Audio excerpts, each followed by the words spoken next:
Hello and welcome to The Radical. I'm Christina. And I'm Nicole. On our podcast, we delve into the roots of metaphysical wisdom. That's right, Nicole. Our podcast is all about exploring those fundamental truths and practices that nourish your mind, body, and spirit. Yes, Christina, we want to make metaphysical concepts easy to understand and accessible, especially for those who don't have a ton of time to do all the research. Right? We'll do the research as well as share our experiences and perspectives, hoping to empower you, our listener, to find balance and magic in your day-to-day. Inspired by the essence of the word radical, proceeding from the root, let's explore the roots of well-being and self-healing together. This is The Radical with Christina and Nicole, two metaphysical girls in the material world.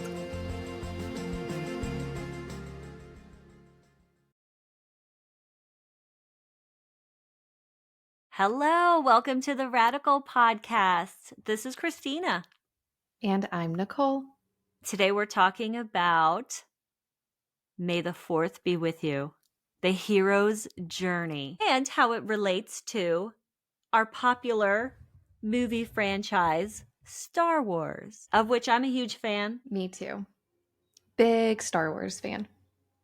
I read articles, I listened to videos, I listened to recordings, and about half of the material I looked at used Star Wars as an example of the hero's journey. Yes. And there's a lot in our popular culture. There's a lot in literature. There's a lot in mythology where all this comes from. But Star Wars seems to be a big connection between the two. So for segment 1, I'm going to talk about what the hero's journey is. I'll talk about where it came from. So basically breaking it down. I'm going to do my best to give you a good, solid introduction, but there's so much on this, listeners. Hopefully this will inspire you to go out and do some research and find out more information on this. It's fascinating stuff. I love it. And especially how it applies to our lives. I've got some examples of my hero journeys. I have at least 3. I feel like I have some that overlap. Mm-hmm. Do you know what I mean? I mean, you could be on multiple at the same time. Once I understood what it was and I listened to a video, I don't remember who it was, but they talked about this being a total internal journey. Mm-hmm. Between your conscious and your subconscious. But we'll get into that. Segment 2, Nicole is going to talk about some deeper concepts within the hero's journey, which are the archetypes. Yeah, and all the research Carl Jung did on archetypes and the collective unconscious. I remember when I first learned about the collective unconscious in school. And the teacher was like, why are so many people afraid of spiders? Why are so many people afraid of the dark? What is that? And I was like, it was like, I remember, you know how we say light bulb moments? I don't remember all my light bulb moments, but I do remember that one. And I was like, oh my gosh, we're all the same. Yeah. People are all the same. And then we have the message from the universe for segment 3. I am using the beautiful, magical, the wild unknown archetypes, that beautiful oracle deck by Kim Kranz. Those cards were ready to be heard today. One of them came right out, and then when I was opening the guidebook to like put the card in, it like flipped open right to that page. So I was like, okay, you're going to be heard today. I get it. You're going to be heard today. And I'll tell you guys which one that is when I get there. But that's our podcast for today. Segment 1, history. The hero's journey, also known as the monomyth, was first described and popularized by mythologist Joseph Campbell, an American writer and scholar, and he studied comparative mythology and comparative religion. In his 1949 book, The Hero with 1,000 Faces. He outlined the basis of the hero's journey. I read his Wikipedia page. He is a fascinating character. I'm inspired to go and get this book, see if my library has it. It just reading. I think I read a book report. What's that called? A book summary on it. And then I listened to a YouTube book summary on it. And I was like, this sounds right up my alley. I love comparative stories like that because I essentially want to know everything all at once. Mm-hmm. That's my Same. Sagittarius moon. It's also one of the archetypes that we'll talk about today. Joseph Campbell famously said, or he has said, and he's quoted often as saying, "Follow your bliss." That is taken out of this larger quote, which is, "Follow your bliss and don't be afraid, and doors will open where you didn't know they were going to be. If you follow your bliss, doors will open for you that wouldn't have opened for anyone else." Later in life, he famously said, "I should have said, follow your blisters," acknowledging that the path to fulfillment of one's potential and finding bliss often involves challenges and hardships, just not easy pleasures. I can see how that could be taken by some people as follow your bliss, sunshine and rainbows. I've always seen as like my bliss was always going to be hard work. It was always going to put me in places that were going to be hard for me to get to. But I know that a lot of people see it very differently. So he did come out and say that you might be a follow your bliss person, or you might be a follow your blisters person. But either way, he wanted people to know that there is hard work in following your dreams to find your true potential, to be on your hero's journey.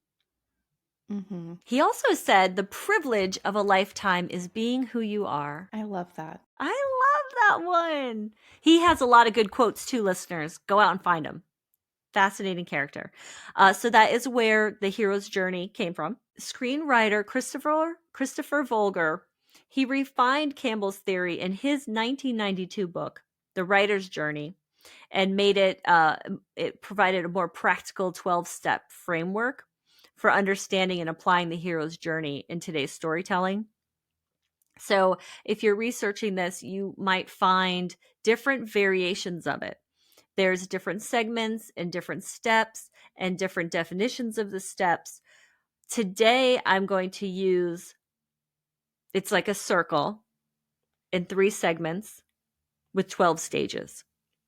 And essentially, one half of the circle is one thing and the other half of the circle is the other thing. And that is the most common one, listeners. You might find more that really break down the stages. It's fascinating stuff to read about and to research. Beautiful pictures, infographics, charts. People made so many products on this out there that you can find for free. Open source, search it if you want to have a visual representation of it. But it's really fascinating stuff. So what is it? What is the hero's journey? I'm breaking it down. If you see it as a circle, 2 halves to start from the far away view. One half of the circle is the ordinary world, the seen, the conscious, the solar world, the summer world. The other half of the circle is the unseen, the internal, subconscious. This is the lunar. This is the winter. This is the special world. And those don't have to be physical places. They could be mental places. They can be physical places. And it doesn't, and also your special world could just, or not just be, like one of my examples of one of my hero's journey was my yoga journey. And when I was in a yoga studio, I was in another world than the world I came from. That was a special world to me. So there is an element of like supernatural to it, but it's also just being somewhere that's special to you. 2 halves, 3 segments: departure, initiation, and then return, because it's a cycle. And then 12 stages in each of those. So starting At the first step of departure, in the ordinary world, the hero lives a normal life before the adventure begins. Whatever that means. Step 2 of departure, in the ordinary world, call to adventure. The hero receives a call to embark on a journey or face a challenge. I love this. Step 3, refusal of the call. I don't know why that makes me laugh. Probably because I always have a refusal of the call on all of my personal adventures. The hero initially resists the call. This could be due to fear, uncertainty. I mean, just every type of thing that kept me out of that yoga studio. Refusal of the call. And we're still in the departure phase. We're still in the ordinary world. But that fourth stage is meeting the mentor. The hero encounters a mentor or guide who provides wisdom and support. You begin to find your tribe. You begin to understand that you're being seen by this other person who has a place in this special world, who helps you figure out that you can also figure out how to get a place in that special world, or to go on your adventure, or to heed the call. It's like the teacher who sees something special in you. Yes. Who sees you. That was, I mean, Mhm. I'm my yoga journey. That was one of the first things. Was I'm speaking to somebody and they heard me and they saw me, and I felt seen and heard, and I was like, oh my gosh, I can be a part of this special world. Once we get into stage 5, this is the last place, the last stage in separation. This is crossing the threshold. The hero commits to the adventure and leaves their ordinary world. After you cross the threshold, you are now in the initiation. So that is the next step. Tests, allies, and enemies. The hero faces challenges, makes allies, and encounter enemies. I mean, and those enemies are us. A lot of the enemies that I'm facing are me, my demons, my subconscious, my preconceived my enemy is society right now, is societal norms and societal contracts. I mean, this could be applied to anything. And also, crossing the threshold brings us into, you know how I said there's 2 halves? We're now in the second half. We're now entering into the subconscious. We're entering into that special world. We're entering into that lunar place. And in a lot of these explanations, there's an element of like a cave or the belly of a whale, or, some deep dark place, like literally going into Hades. That there's an element of that as being crossing the threshold and coming into this special place where you're having your trials. Oh my gosh, that's the next step. Approach to the innermost cave. The hero approaches the heart of the challenge, or the most dangerous part of the journey. And that's step 8. That's stage 8. Okay. So now we're at stage 9. We're in the initiation phase. We're in the special world, the ordeal. The hero faces a major test or challenge that forces them to confront their fears or weaknesses, or preconceived notions, or cultural norms, Their or personal shadow. beliefs. Their shadow. Their shadow. Yep. All right. The reward, stage 10. We're still in the special world. We're still in initiation. Seizing the sword, the reward. The hero overcomes the ordeal and receives a reward or gains valuable knowledge. The return. Now we're in the next segment. And with the return, we're getting close to coming out of the special world back into the ordinary world, back into the other half of the circle. Starting with the road back. The hero begins their journey back to the ordinary world, but this is often where you face some of the biggest challenges still. Facing new challenges or temptations is what I found in my personal hero's journeys, that the road back, not wanting to go back, refusing to go back, not understanding how you can be a person back. Now that you have this information, how can you go back to just pretending like this didn't happen to you, or you don't know this now? So the way back is sometimes just as complicated as the road Mm-hmm. there, right? And then there's this, and then the next stage is resurrection. This is the rebirth. This is a transformation. This is the integration. The hero faces a final test or challenge that tests their transformation and growth. And now you're in the real world again when this happens, because you got to bring the two together. Mm-hmm. And the final stage in the ordinary world, part of the return, is you return with the elixir, with the reward. The hero returns to their ordinary world, transformed and carrying knowledge or a gift that can benefit others. And then you become the light. You become the change that you want to see in the world. That's the Gandhi quote. Then you become the teacher. You become the Yeah. one setting the example. You become the one showing other people that it is possible. And that's hard. Sometimes it's like, I want to know what my life was like before I knew this.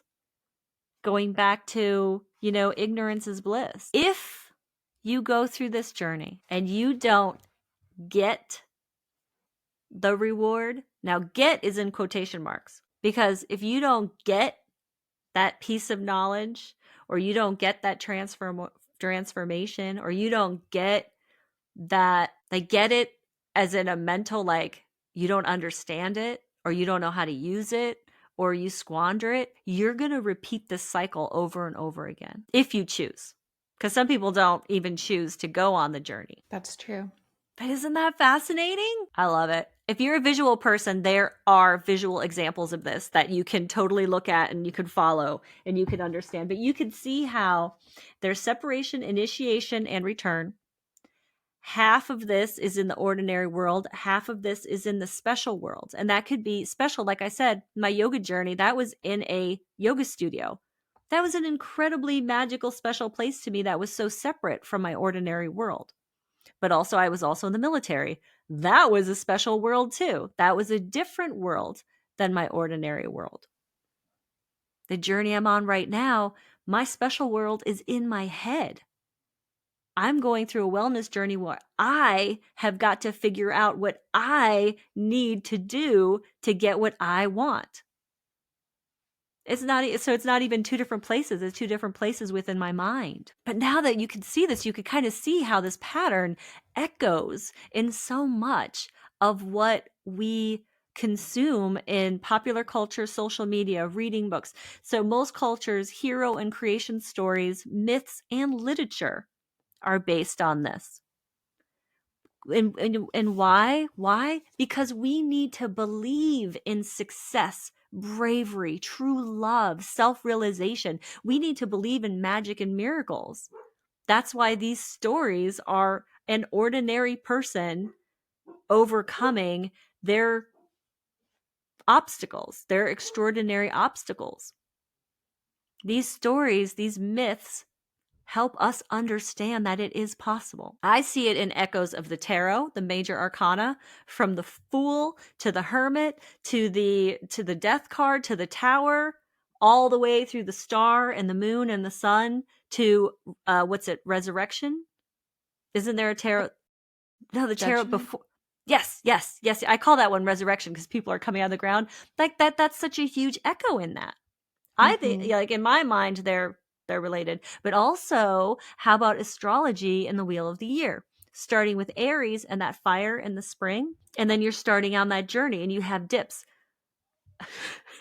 You have dips and you have highs and you have lows because you're working through all the elements. You have the fire, then you have the air, then you have you have the fire, then you have the earth, then you have the air, then you have the water. Like, those are going to take you through all challenges throughout the year. The agricultural year, animal husbandry year. Whether you're picking fruits or you're doing anything out in nature, you have to follow the cycles of the wheel of the year. They're saying half the year is summer and half the wheel is winter.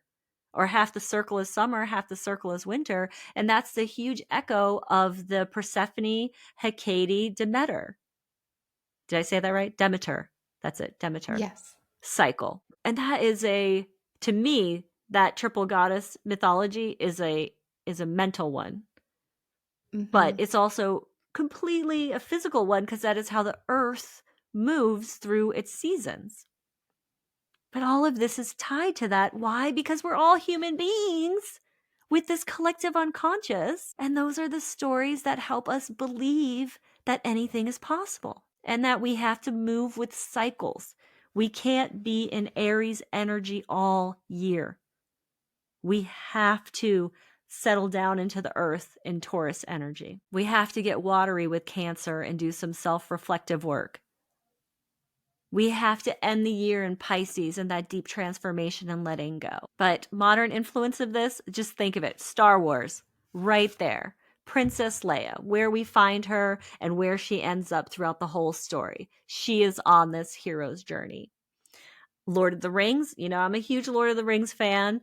Every one of those characters has their individual hero's journey with different rewards. Every character has a different reward too, because it's not just becoming, for Frodo, it's not like the ring has got to go in Mordor, right? But Sam also was on his journey and his reward was his family. Every character has a different reward. Every character has a different arc, has a different circle. The Hunger Games, which is a new one, which is fantastic with the hero's journey. The Wizard of Oz, so totally classic hero's journey. And the kicker is she had it all along, right? Like she had the power the whole time. But I've touched on my 3 heroes journeys was my military career, which was like a straight up hero's journey. I joined the army when I was 18. So it was like phase by phase, like call. Oh, I found a mentor. Oh, I had so many physical challenges and mental challenges. And the one thing with my military journey, which is true, is that it's complete.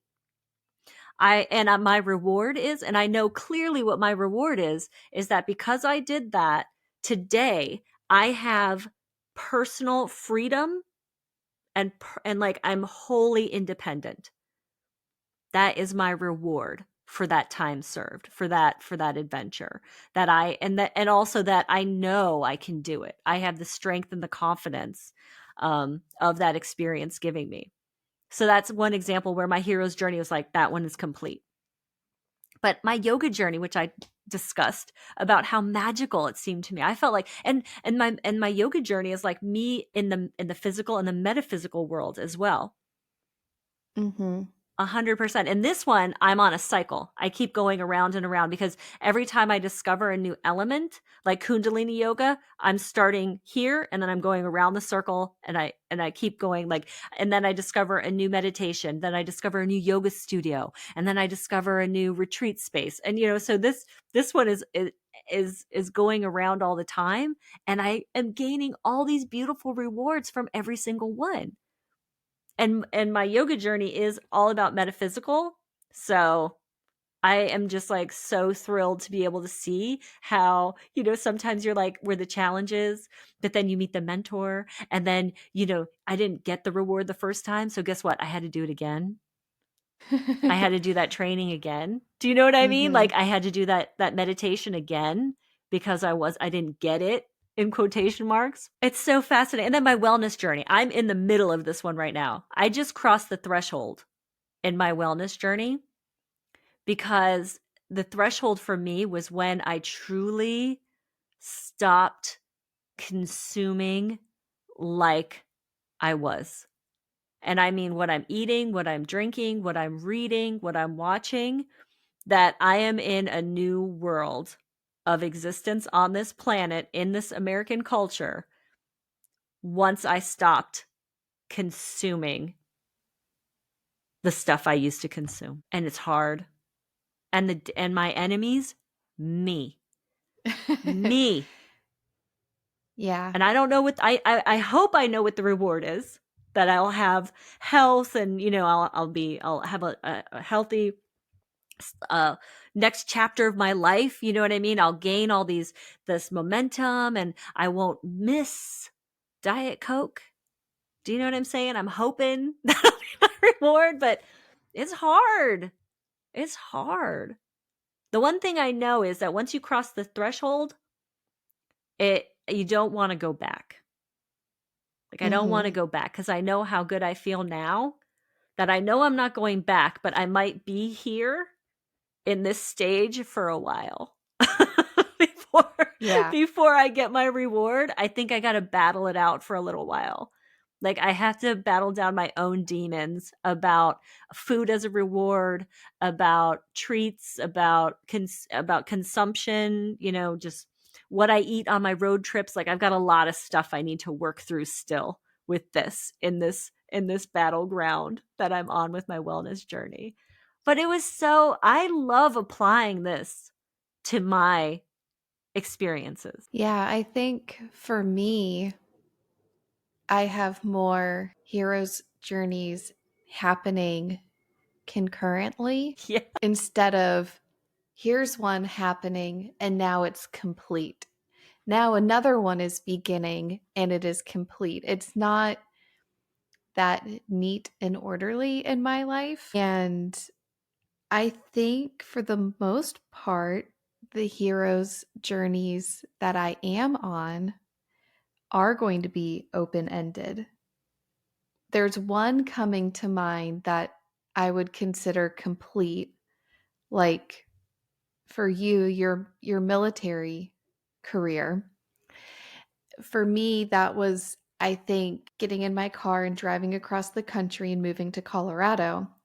Yeah. And I didn't know how long I was going to stay. And then some things happened when I was out there that made it this challenging time, but it was also this really, it ended up being, one of the most beautiful times in my whole life because I did see for myself how capable and how strong I am and how independent I can be. I really think that put my North Node, my Aries North Node journey into Mhm. like high gear. That really was important for that hero's journey for me to learn how to be more independent. But what I found really striking was the hero's journey is in 12 stages, and the 12 zodiac signs fit that, but so do the 12 steps of a lot of sobriety programs. Oh. And that would be fun to sit down and parallel the 12 steps and the hero's journey and look at the similarities. How about that? So that's an open ended Mhm. hero's Mhm. journey. And then, of course, my health and wellness journey. The way I choose to approach my health and well being is kind of what Christina was saying.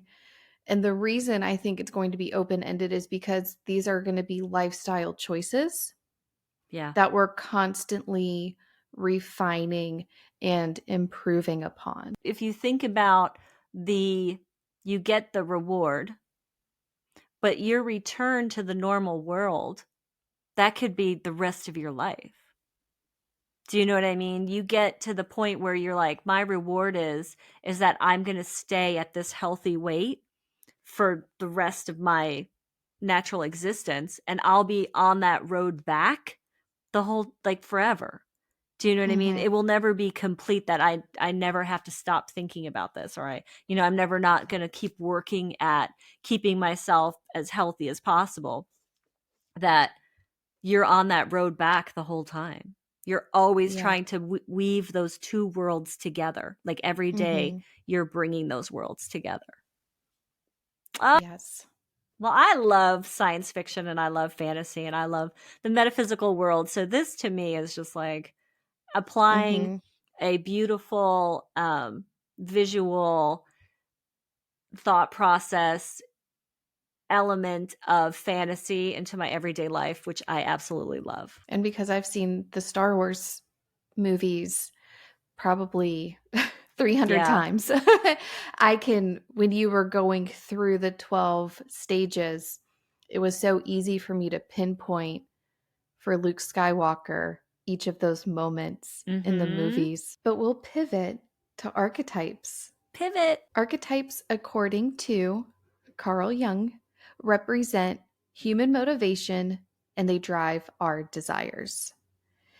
Jung says archetypes are held within the collective unconscious of our psyche. So, our psyche is composed of 3 layers. We have our conscious awareness, and then our personal unconscious, and then a layer deeper than that is the collective unconscious. And I didn't know this part, but the collective unconscious is genetically inherited. It is not shaped by personal experience. Mm-hmm. My mind was going crazy Mm-hmm.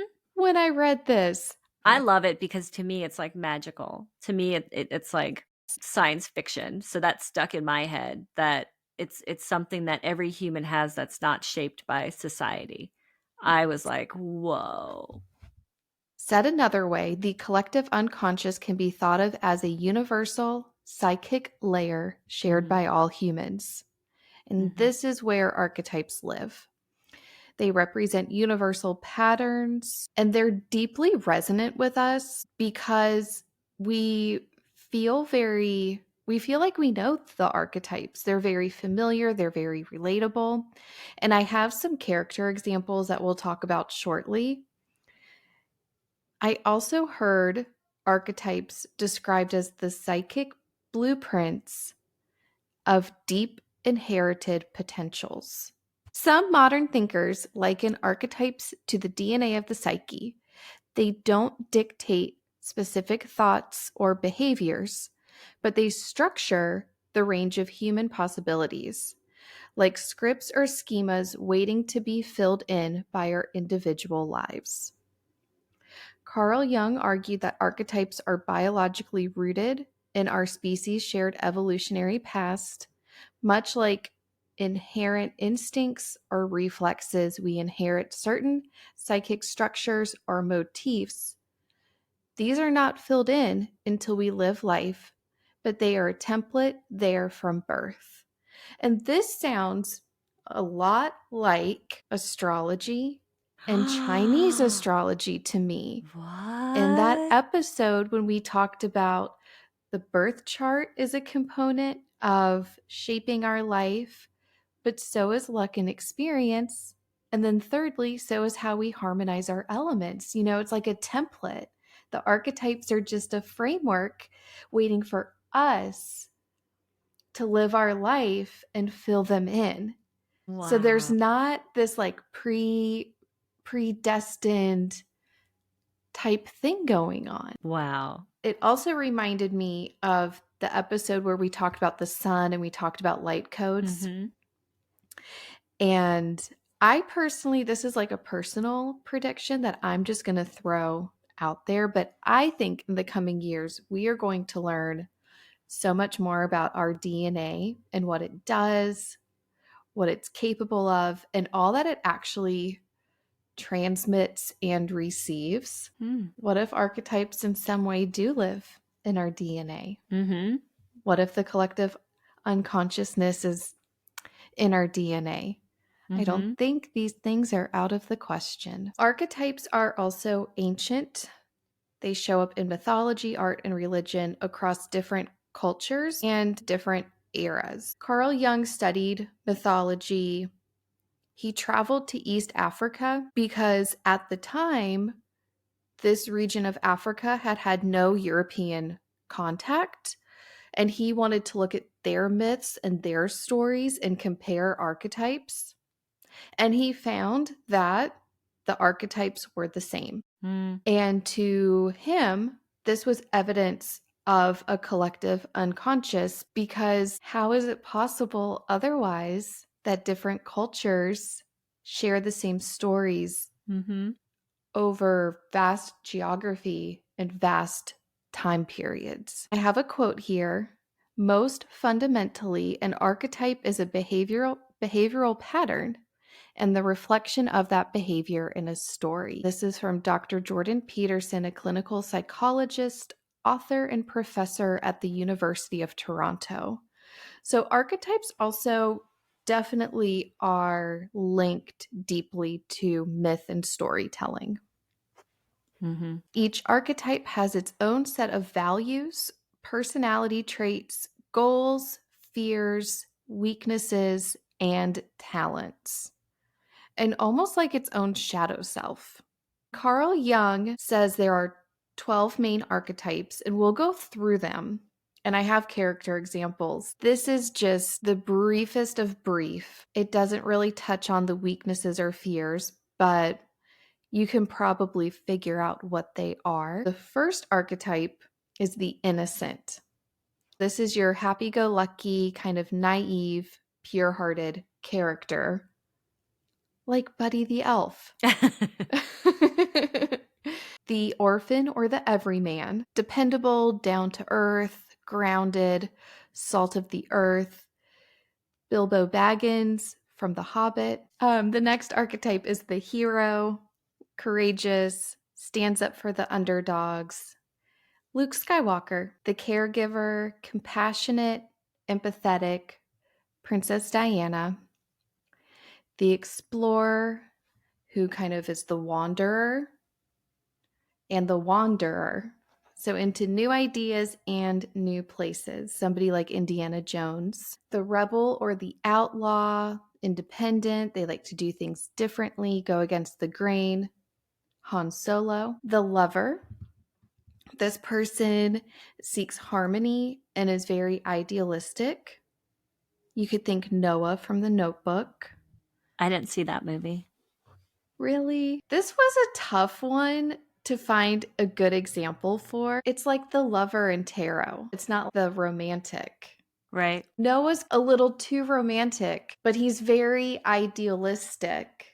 So I went with him. The creator would be our artists, inventors, and our visionaries. And I put this in parentheses because I came across this in one of the definitions.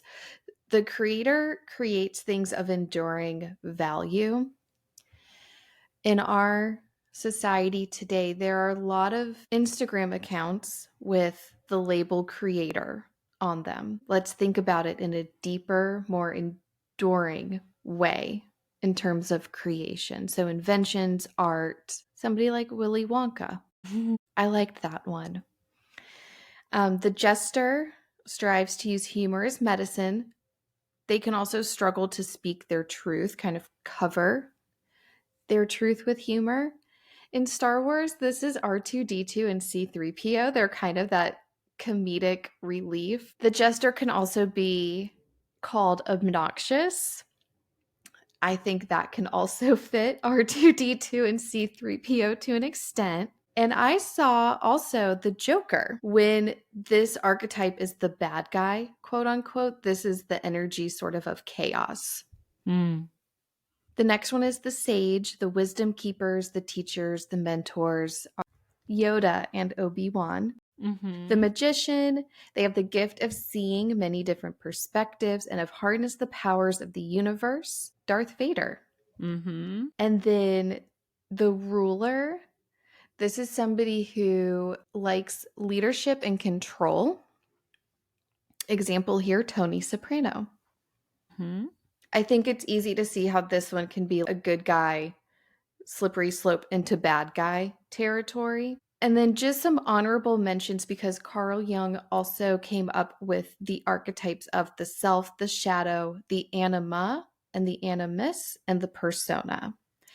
Less characters, more parts of our own psyche Mm-hmm. and identity. So, good number of Star Wars characters fit the archetypes that we went over, but Princess Leia didn't come up in any of them. So I am making an argument that she would fit in as the lover archetype. I think this is because she's able to harmonize her yang energy and her yin energy. And I want to read a bit from an article called Feminism and the Force.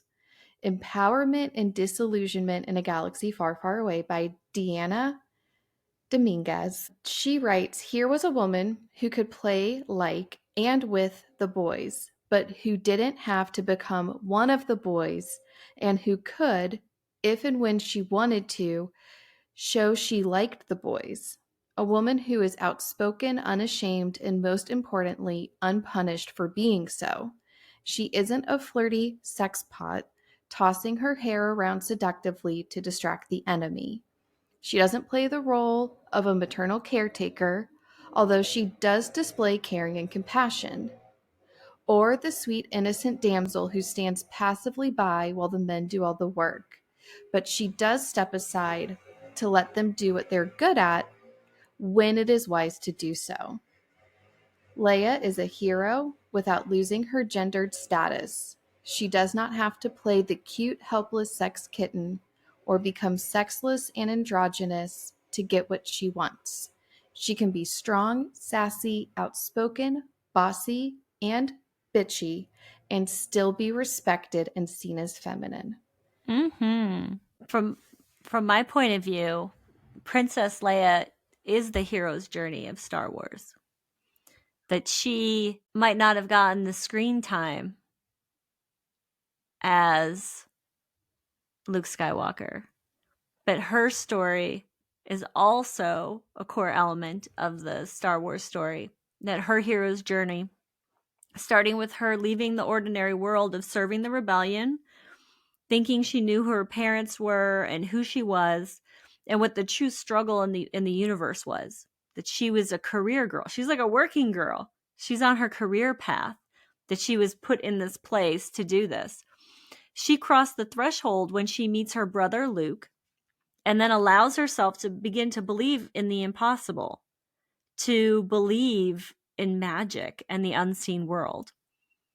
And then also she had to like understand and accept her true identity, to allow herself to fall in love with Han Solo. Then she is open to believing that she has the Force, like her brother Luke, and that Darth Vader is her father. And she says this in the film. She's like, I've always known. And she turns off of her career path, crosses into this threshold of deep personal exploration. And then she becomes a Jedi, and then learning about the metaphysical world and understanding that she has that same power, and also to be a partner to Han Solo and a family life. Because if you watch the rest of the story of Princess Leia, so this is like the whole story of Princess Leia. She's in this internal place where she's off of her ordinary life. She's now in this Jedi life. She's now in this family life. Her pathway and training as a Jedi, her challenges with relationships with Han Solo, growing to understand the true bigger battle of the universe between darkness and light, not just between politics, different empires. They're in their trade wars. They're having all this other stuff going on that is really just it's just a battle between darkness and light. Then she returns back to the ordinary world. She returns back to become a general, to become a leader in the rebellion, but now she's a Jedi. Now she's a mother. Now she's embraced all the aspects of her true self, because she was always strong. She was strong from the moment we meet her on screen, and she was strong until the last moment. But now she has a different kind of strength. Her strength now is in multiple dimensions. And that she is in that ordinary world, but she has all the lessons that she brought with her from her time veering off of her career path, and her Jedi time, but then also her family time, and becoming a partner and becoming a mother and having a child. And then she goes back to being a general in the rebellion. That's the hero's journey of Star Wars. Princess Leia Organa, General Leia Organa. Mm-hmm. That you could be a princess and a general. What an inspirational character for all people. Yeah, she really is. She's strong the whole time. And what makes her stronger is integrating these different pieces of herself, and she's becoming totally whole. and accepting her totality of being. Because that's a shock for a person who is, I mean, her call to adventure was A New Hope, was when she got onto the Millennium Falcon with Han Solo and Luke Skywalker, and each one of those two were were opening up different parts of herself. Han Solo and that partnership and that family, but Luke Skywalker and her true identity, her true self, her true being. Both of those characters gave her she found different pieces of herself in there. And that was her crossing the threshold. She couldn't go back. She couldn't just then go back to the Senate to go be a counselor, to go be a sneaky rebellion leader. Like, she crossed the threshold, and then she was in it. And then you watch the other films, or you could, read about the fan fiction or the actual story of Princess Leia. But based on the films, she did do Jedi training. And then she did have a relationship with Han Solo, and she did have a child. There's challenges in all of that. And I mean, just because it wasn't my reward, for a lot of people's journeys, their reward is a partnership with somebody and then the life they lead after that partnership. I'm not saying that, that's a huge element of life. That's a huge part of our human experience, is to find a partner. And for some people, that is their hero's journey. I think that was part of her hero's journey. It wasn't the whole thing, but it was part of it, was to go, to decide to follow that pathway. But that's my 2 cents, my view and my understanding of General Organa. That's a lot to meditate on. Yeah. So while you're meditating, I'm going to read. I'm going to read to you. I'm going to let you pick A, B, or C. Okay. Card A. Let me get to it. And this is from the archetype. You say archetype, and I say archetype. Why do I say archetype? Probably because your teacher said it that way or something. I know. And now I can't unsay it. I hear you say it, and I'm like, I want to say it how you say it. Archetype. Archetype. Okay. The seed, the beginning, the origin, the pearl. Beginnings come in many forms. They are not always a beautiful seed placed intentionally in nourishing soil. Origin stories, like any birth story, are complex, surprising, multi-layered, and usually reveal a central image or detail that represents the fully formed being. Simply stated, the end is present in the beginning, or the entire oak tree resides within the acorn. Whether you follow this imaginal theory or not, know that when this card appears, there is potent generative energy all around. It stirs your very insides and usually results in an antsy, impatient feeling. Pay particular attention to what agitates you, as it is a sure sign of growth to come. You are bumping up against a growth edge. It is from the grit that the pearl eventually comes to be. When light, the seed is generative, fertile, germinating, and building. When dark, the seed is festering, stewing, and dormant. Okay, so that's A. Card B is the warrior. And this is the card that jumped out today. The warrior is the samurai, the soldier, the advocate. We often envision the warrior as an armored figure with a sword in hand moving blindly towards battle. Yet, the deeper aspects of this archetype bring us face to face with death itself. The warrior stands precariously at the edge of life and death, trusting the eternal to guide the sword's blade. The warrior's work requires presence, alignment, and purpose. If and when the warrior loses its center, meaningless confrontations and violence are their default response. When this card appears, it is important to question the battle at hand. It is likely a great one, with deep roots and long-standing tensions. The actions you take will stay with you long after the dust settles, so choose wisely, brave one. As you draw your sword, realign with the eternal wisdom within, then surrender to the battle. When light, the warrior is fierce clarity, purposeful action, resolve, and resilience. When dark, the warrior threats, savagery, abandoning abandoning mission and values. And C, the ring, the infinite, the wheel, the connection. The ring is an image of connectedness.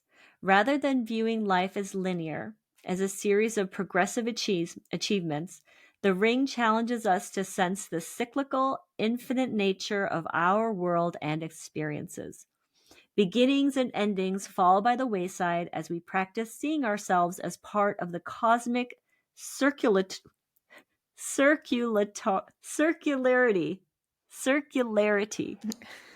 of creation. For this reason, it's no surprise a ring is worn on the finger to represent eternal love that surpasses space, time, and worldly things. So much can be projected onto this archetypal image because it mimics the Earth's orbit around our great sun and the intimate bond between two lovers. It is the micro and the macro united. This card calls us to deepen connection with self, other, and the world at large. Meanwhile, there may be a literal ring waiting to adorn your finger. When light, the ring is connectedness, humility, and sacred cycles. When dark, the ring is unconscious repetition and starving for connection. There it is. That one sounded very much like the cyclical hero's journey to me. That warrior card scares me a little bit. I need to meditate on that one. Oh, I love these cards, though. I love them. You know, when you said the warrior card, what came to mind for me, and I'll just keep this kind of brief as maybe our final thought, but we were talking about the protests, the recent protests that have been going on. Mm-hmm. And you said I remember impactful, yes, how impactful are protests if we aren't changing our spending habits? And because that's like an unconventional way for us to be a warrior in this situation. Mm-hmm. We're not fighting a literal battle with swords and armor, but we're fighting the battle with our money and our choices. Our consumption. Yes. What we're watching. Or lack thereof. Yeah, yes. What we're watching, what we're reading, what we're eating, what we're drinking.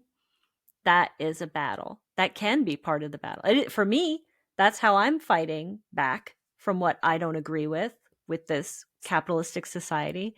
But I remember the context now because we were talking about how we are involved in what we are doing and how all of us cannot or will not, or we're not able to do all the same things. We have to be warriors our way. Yeah, that's what came to mind for me with that one. We have to stay strong because what'll get us with anything is the day by day of it.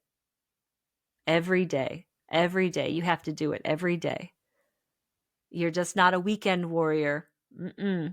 Every day you're making those choices. Every day you're not buying that. Every day you're not going there. One day at a time, as they say. Yes. Oh, thank you, listeners. I had so much fun with this one. I love this stuff. I love it. I love thinking about it. I love applying it. To my life.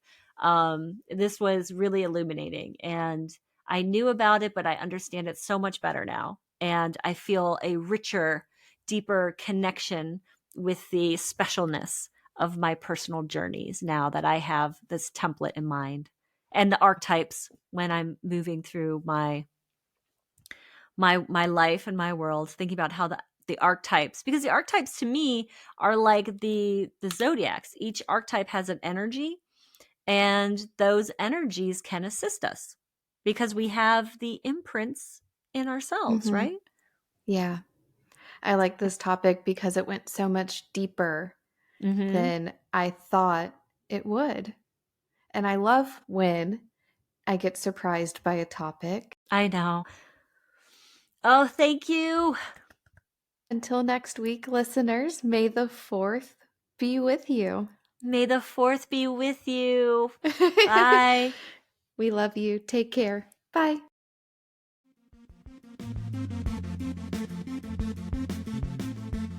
Thank you for listening to this episode of The Radical. The Radical is written and produced by Nicole and Christina. Listener questions can be emailed to us at theradicalpodnc@gmail.com. Our Instagram is The Radical Pod. Music by Van Horton. His Instagram is Van Horton Music.